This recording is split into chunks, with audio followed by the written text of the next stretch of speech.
Hello. आज हम लोग देखेंगे यूपीएससी प्रीलिम्स 2024 के लिए टर्म्स कौन कौन से न्यूज़ में रहे हैं जो कि इम्पोर्टेंट हो जाते हैं, most important terms in news. जैसे कि हम लोग ने देखे हैं हर साल 2 या 3 या फिर बल्कि 3-4 क्वेश्चन तक आ जाते हैं ऐसे टर्म्स पर जो कि न्यूज़ में रहे हैं। और ये डायरेक्ट क्वेश्चन मतलब 4 ऑप्शन होंगे, उन्हीं में से सही होगा, इनमें पेयरिंग वाला झंझट भी नहीं रहता है, तो ये लो हैंगिंग फ्रूट हो जाते हैं, है ना। तो ये आने चाहिए आपको, ये आपको सॉल्व कर लेने चाहिए। तो जैसे कि हम लोग पीवाईक्यू में देख लेते हैं किस किस टाइप के क्वेश्चंस आ जाते हैं।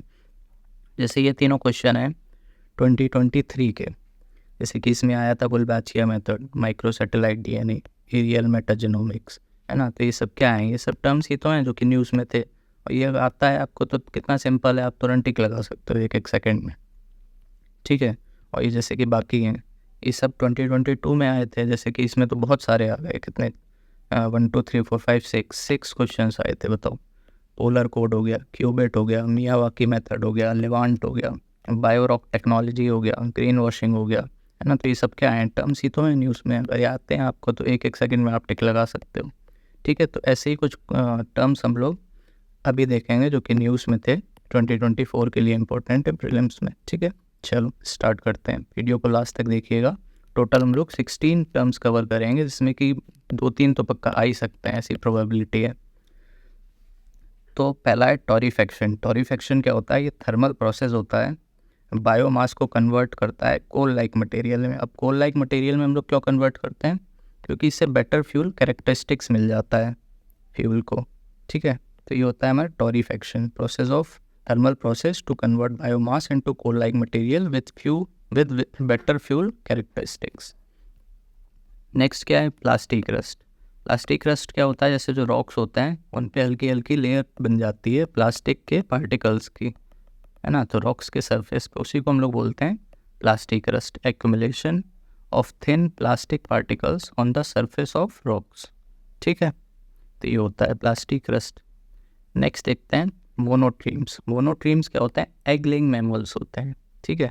जैसे कि mammals that Lay's eggs, example क्या है, प्लेटिपस एंड एकिडना। ये दोनों इंपॉर्टेंट, ये डायरेक्ट क्वेश्चन भी बन सकता है कि एग लेइंग मैमल्स बताओ कौन कौन से हैं।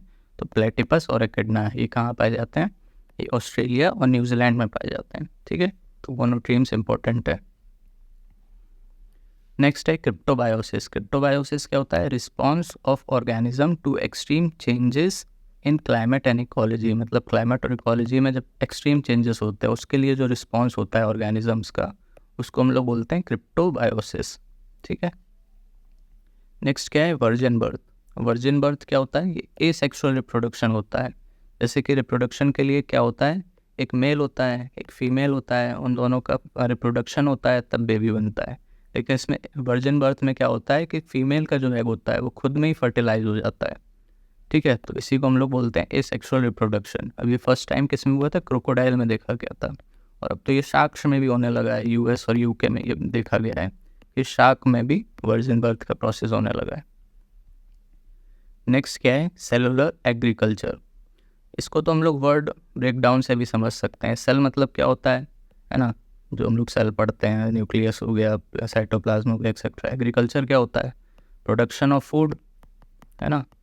तो use of cell in production of food, यही होता है हमारा cellular agriculture, use of cell in production of food, ठीक है।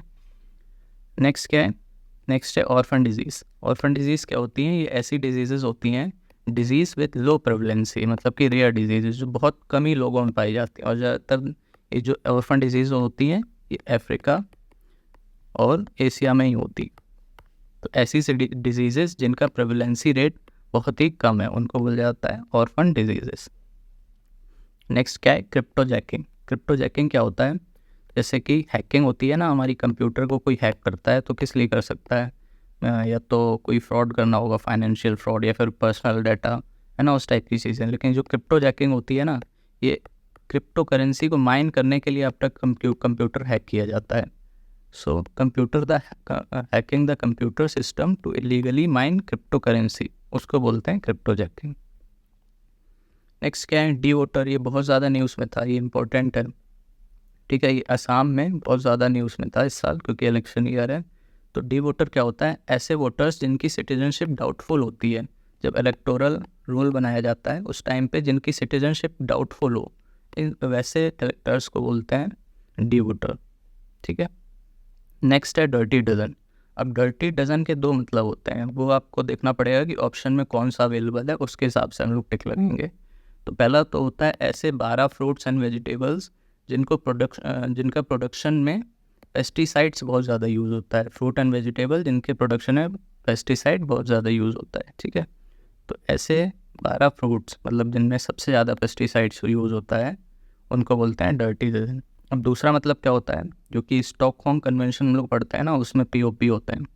तो ऐसे 12 पीओपी जो कि कवर्ड है अंडर स्टॉकहोम कन्वेंशन, उनको भी हम लोग डर्टी डजन बोलते हैं। ठीक है, तो ये इंपॉर्टेंट है।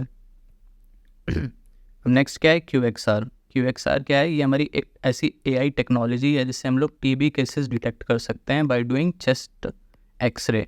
ये इसमें क्या है, एआई की मदद से ये फास्टर हो जाता है, मतलब तुरंत हो जाता है। जैसे ही आप एक्सरे करोगे वैसे ही आपको पता चल जाएगा कि टीबी है कि नहीं है।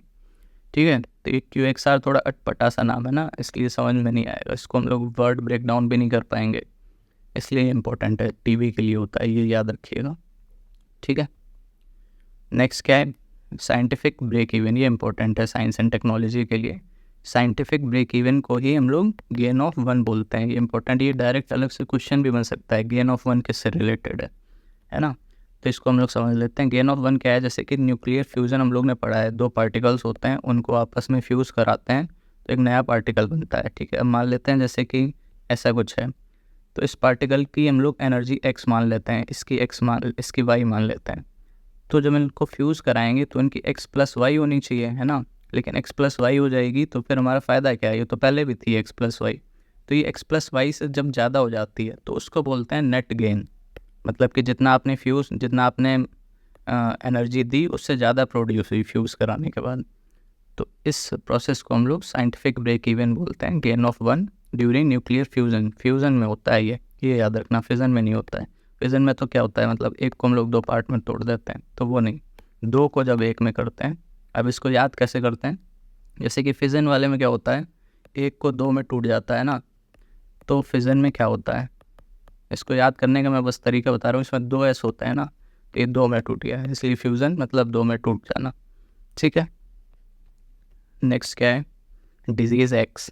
डिजीज़ एक्स क्या है, ये ऐसी प्रोबेबल डिजीज़ है फ्यूचर की जो कि नेक्स्ट पेंडेमिक कॉज कर सकती है। जैसे कि अभी कोरोना था ना, तो अब कोरोना के बाद ऐसी कौन सी डिजीज़ आएगी जिससे पेंडेमिक हो सकता है, उसको हम लोग डिजीज़ एक्स बोलते हैं। ये इंपॉर्टेंट है। और ये बोला जा रहा है कि 20 टाइम्स डेडलियर होगी कोविड-19 से जो भी डिजीज़ एक्स होगी। ओके, नेक्स्ट क्या है हमारा, कैंटेलॉन इफेक्ट। कैंटेलॉन इफेक्ट ये इकोनॉमी में होता है। ठीक है, इसमें क्या होता है, जैसे कि जब इन्फ्लेशन आता है ना, तो इन्फ्लेशन का इफ़ेक्ट सब लोगों पे अलग अलग होता है। जो पुअर होते हैं, मिडिल क्लास होते हैं और जो रिचर होते हैं, इन पे बहुत कम मनी, जो इन्फ्लेशन में क्या होता है, मनी सप्लाई बढ़ जाती है, सबके पास पैसा ज़्यादा आ जाता है, लेकिन पुअर के पास इतना नहीं आता है, मिडिल मैन के पास थोड़ा आता है, और जो रिच वाले होते हैं उनके पास तो बहुत ही ज़्यादा आ जाता है इन्फ्लेशन में। तो यही जो इफेक्ट है ना, अनइवन इफेक्ट है, मतलब इन्फ्लेशन का अनइवन इफेक्ट गुड्स और रिसोर्सेज को डिस्ट्रीब्यूशन में, तो उसी को बोलते हैं कैंटेलॉन इफेक्ट। फ्रेंड शोरिंग क्या है, फ्रेंड शोरिंग ये होता है कि जो मतलब बिजनेस होते हैं वो अपना बिजनेस शिफ्ट कर लेते हैं पॉलिटिकली लो केओस कंट्री में। क्यों, क्योंकि वही है ना कि ज़्यादा केओस होगा तो फिर ऑब्वियसली उनको दिक्कत होगी, टैक्स वगैरह चेंज होते रहेंगे, दंगे होते रहेंगे, स्ट्राइक होती रहेंगी। तो ऐसी जगह वो उनको अपना बिजनेस शिफ्ट कर लेते हैं जहाँ केओस कम हो, उसी को बोलते हैं फ्रेंड शोरिंग। ठीक है, अब लास्ट है हमारा 16th एटलांटिफिकेशन। ठीक है, तो हम लोगों ने 15 टर्म्स पढ़ लिए हैं, ये 16th है लास्ट। एटलांटिफिकेशन क्या होता है कि जो वार्म करंट होता है ना एटलांटिक ओशन का, वो मूव करता है टुवर्ड्स आर्कटिक ओशन। उससे क्या होता है, आर्कटिक ओशन के जो ग्लेशियर्स होते हैं वो पिघलने लगते हैं, क्योंकि वार्म करंट जा रहा है वहाँ पे गर्मी बढ़ जाएगी तो ग्लेशियर पिघलने लगते हैं। तो ये एनवायरनमेंट कंसर्न है एटलांटिफिकेशन, तो ये इम्पोर्टेंट है। ठीक है, तो ये हो गए हमारे 16 टर्म्स, ये इंपॉर्टेंट हैं सारे, इनको आप बार बार रिवाइज कर लीजिएगा। इसकी जो PDF है वो मैं अपने टेलीग्राम चैनल पे डाल दूँगा डिस्क्रिप्शन में, आपको जिसका लिंक मिल जाएगा उसको ज्वाइन कर लीजिएगा। Thank you.